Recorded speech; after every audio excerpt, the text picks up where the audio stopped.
Want to view websites like you would on a desktop?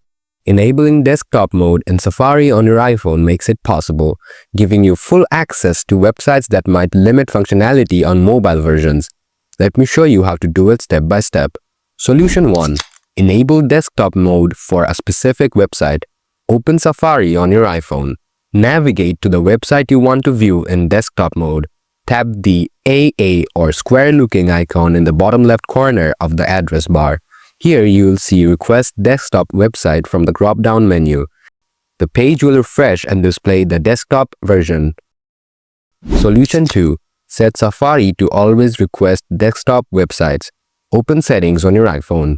Scroll down, tap Apps. Scroll down, find out Safari Browser. Scroll down to the settings for website selection.